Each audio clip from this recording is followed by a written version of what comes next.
everybody. So we've talked a little bit about ionization energy and how hard or easy it would be to remove an electron from an atom and why it would be easy or hard with our rules of attraction to remove an electron from an atom. But the question is, what happens to our atom that either gains or loses an electron? So I want to roll that back to first, why would it do that? Why would an atom gain or lose an electron? Obviously it does, because otherwise we wouldn't know anything about ionization energy, but why would an atom do that? So I'm actually going to roll this over sideways, and we're just going to put a general rule of nature right here. Okay? This general rule of nature is as follows. Nature favors low potential energy.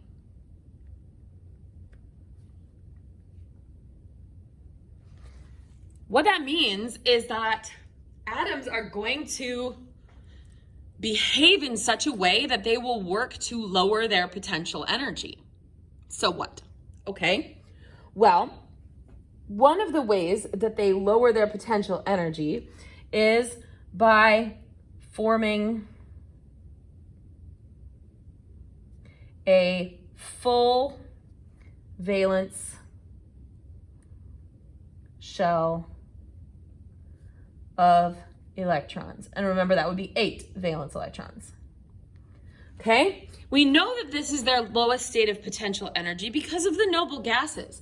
The noble gases are completely unreactive. They don't form any compounds.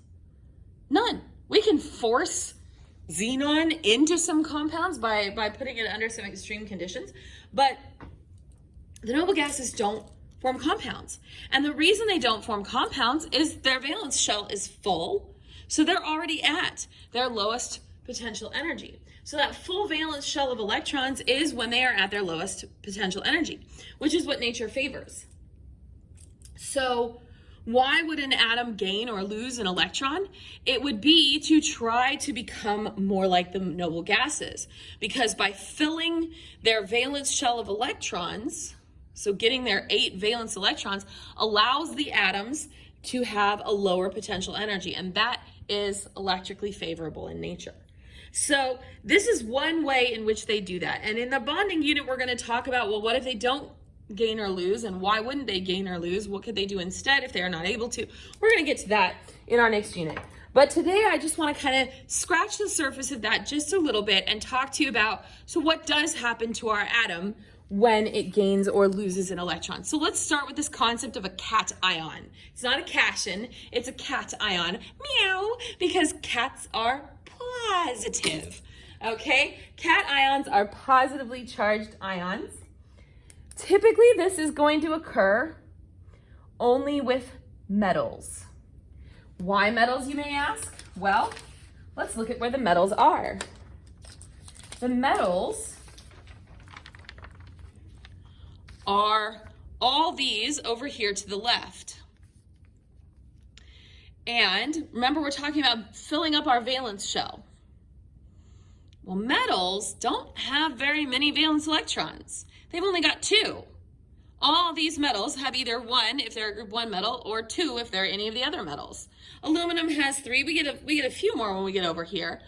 But most metals only have 1, 2, or 3 valence electrons, which means they would have to gain 5, 6, or 7 more electrons in order to fill up their valence shell.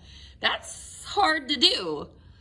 It would be easier for our metal atoms to just get rid of their 1, 2, or 3 valence electrons, because if they do that, they can drop down to a lower energy level that is already full. Okay?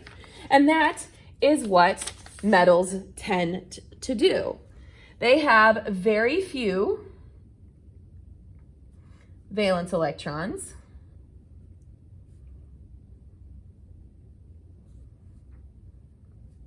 So they are going to lose all their valence electrons And that allows them to drop down to an energy level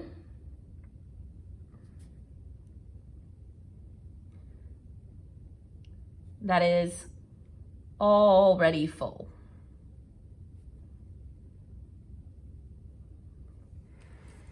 When they do this,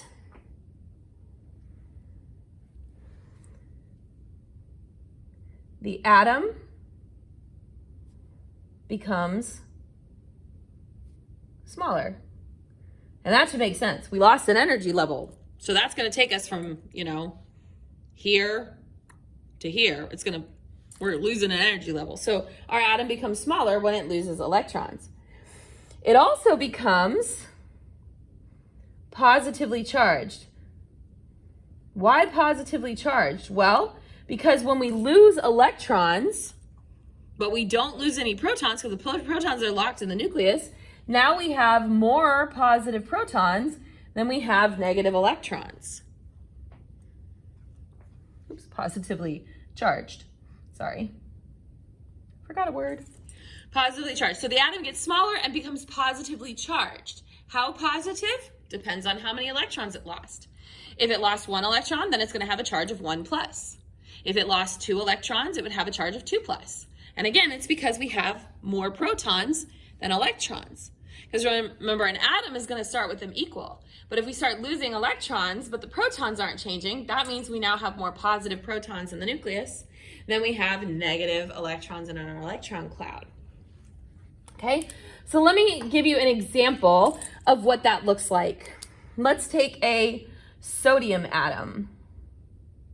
Okay, sodium atom has 11 positive protons and 11 negative electrons. Okay, so let's have our nucleus in the middle. That's our 11 positive protons.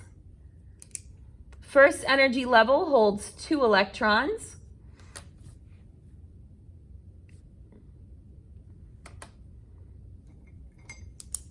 Second energy level can hold 8 electrons.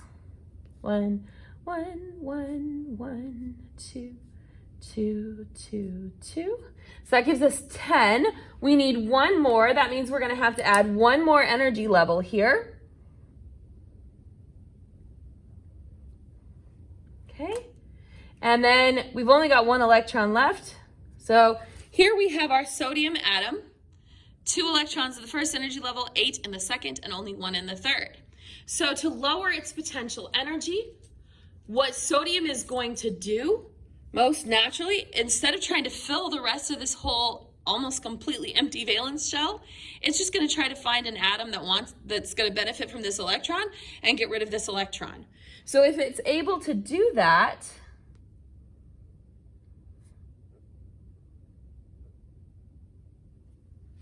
okay, lose 1 electron, now we would have what's called the sodium ion, which would be a cation ion, because it's going to be positive. It still would have 11 positive protons, but now it only has 10 negative electrons. Okay? So here's our 11 positively charged protons in the nucleus. Our first energy level with 2 electrons in it. Our second energy level with 8 valence electrons in it.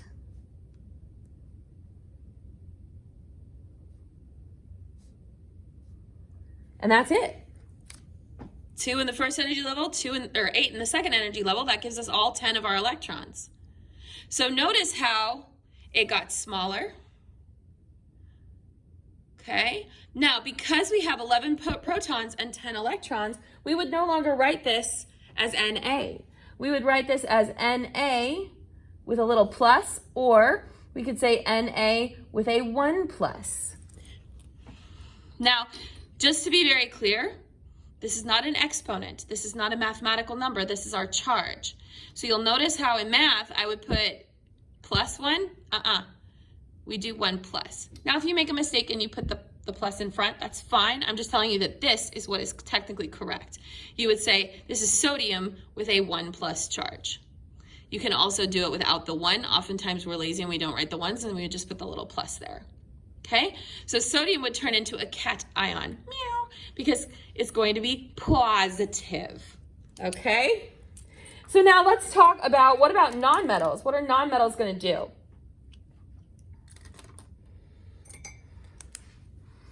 So nonmetals, oops, if I can spell the word correctly, sorry about that. Nonmetals, let's look at where those guys are. Nonmetals are over here in groups 14, 15, 16, 17, and 18. So they have 4, 5, 6, 7, or 8 valence electrons. Well, we already know that noble gases aren't going to do anything because they already have their lowest potential energy. They're good. Okay, so they're not going to form any compounds. They're not going to react. They're not going to give any electrons away. They're not going to take any electrons. They don't need it. But these guys right here, ooh, Sailor, they've got 7 valence electrons. They are so close to being full. And if one of these guys ran into a sodium that was giving away an electron for free, well, not quite for free. There's always an energy exchange. But sodium is pretty easy to get an electron from. It doesn't require nearly as much energy. It has a low ionization energy. And these guys have a high ionization energy. It would be really pretty easy for these guys to just take one of those valence electrons.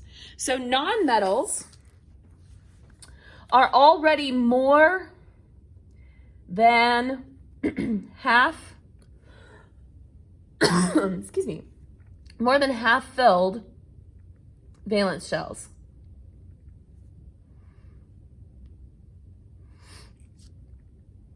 Okay, so what they are going to do is they are going to tend to gain valence electrons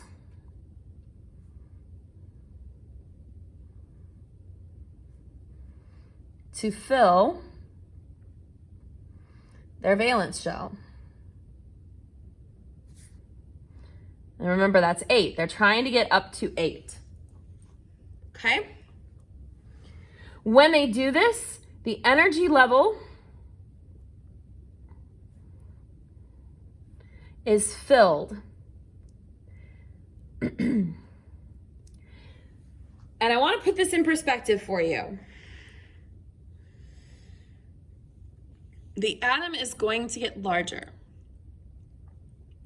And the reason the atom is going to get larger, we talked about how the trend for atomic radius is that it gets smaller as we go across, yes? The issue is when we add extra electrons, we now have more electrons than we have protons. And so the ability of our magnet to hold all those electrons in becomes less. And so the energy level that we just filled up actually kind of expands a little bit because the nucleus isn't able to hold on to it as tightly because we have more electrons than we have protons. So our atom is actually going to get larger.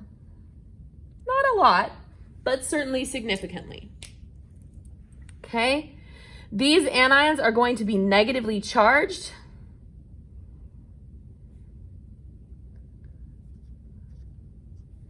Equal to how many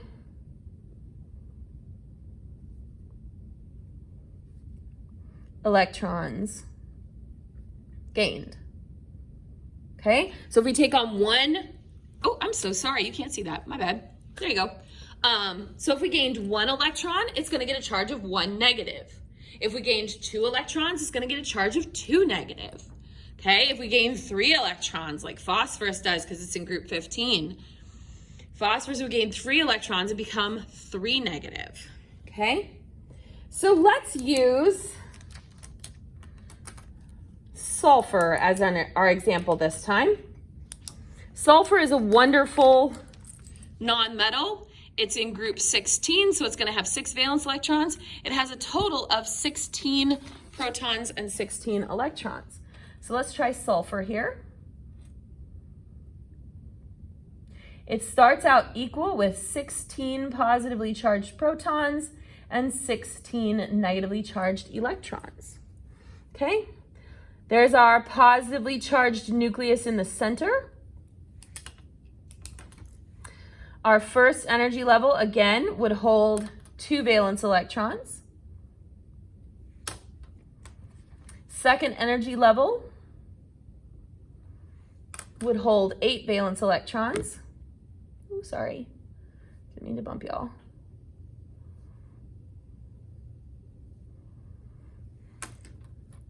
And then in our third energy level, we would have 6 valence electrons.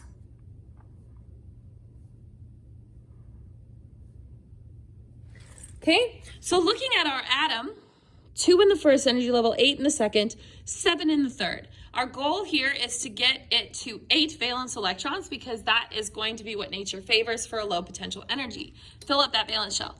We're really only 2 away. So sulfur is going to gain 2 electrons.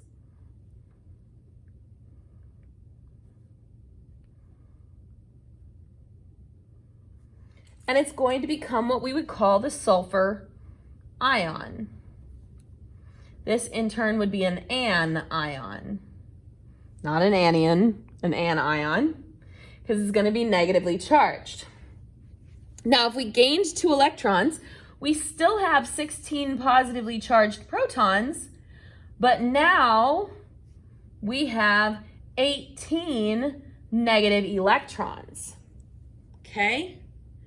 So now we are going to have a negative charge because we have more electrons than we have positive protons.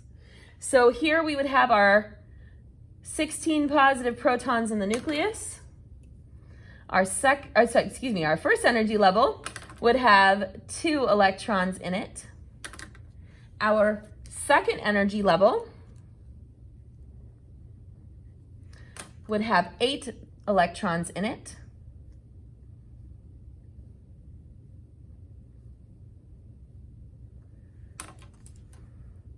And our third energy level, no longer being held so tightly in by the nucleus because our electrons outweigh our protons, so it can't hold them in as tight. So a little bit bigger than it was before, but it now has the 8 valence electrons it needs in order to lower its potential energy. Okay, so this we would write as sulfur 2 minus. Okay, so the sulfur ion is written as sulfur 2 minus. Now here you have to write the 2. We can't assume a 2. Okay, so if we don't write the number, it's definitely a 1. But if we have more than 1, you do have to write the number. Okay, so let's talk really briefly about what you're going to need to be able to do for your assignment. So I'm going to flip this over to page 70. And let's talk about how to determine the ion. So if I give you an element and I ask you, hey, what ion is this going to form? I want you to be able to tell me. Okay?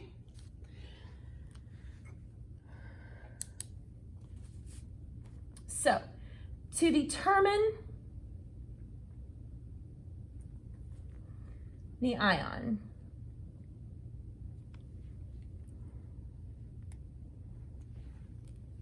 first of all, first thing you need to ask yourself, is it a metal atom or a non-metal atom? Because remember, they're going to do 2 totally different things. A metal atom is going to lose its valence electrons. A non-metal atom is going to gain until it has 8.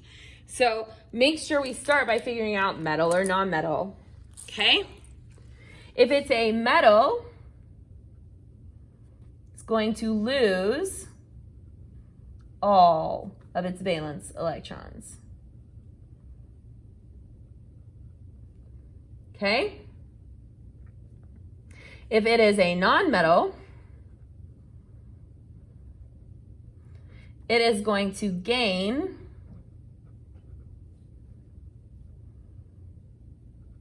valence electrons until it gets to a total of 8. Okay, so step 1, metal or non-metal, because that tells us if we're losing or gaining. What direction are we going? The second thing you're going to need to know is how many valence electrons does it already have?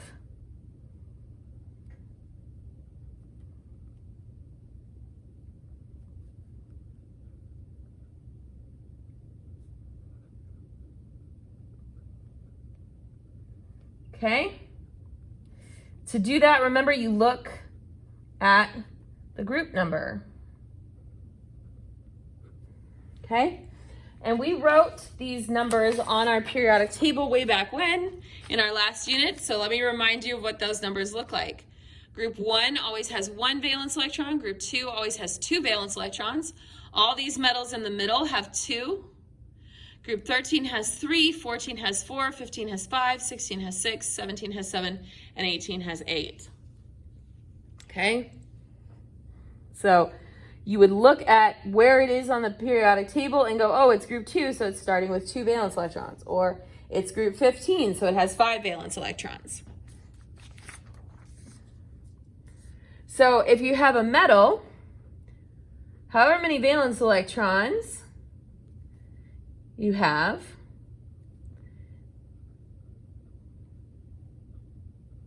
is going to be equal to the positive charge. Okay? So if it has 1 valence electron, you're going to have a positive charge of 1. It'll have a charge of 1 plus. If you have 2 valence electrons, it's going to have a charge of 2 plus. If you have 3 valence electrons, it's going to have a charge of 3 plus. Okay? If it is a non-metal, it's a little trickier.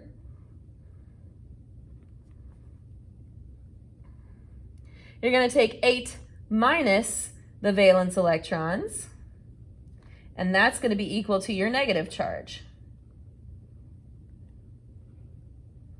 Okay? So this is a little more involved. Phosphorus, group 15, 5 valence electrons. 8 minus 5 is 3. So phosphorus is going to have a charge of 3 negative. Fluorine, group 17, 7 valence electrons. So 8 minus 7 is 1. So fluorine is going to have a charge of 1 negative. All right? So that's how you determine the charges of our atoms when they become ions. All right? Now, let's talk trend.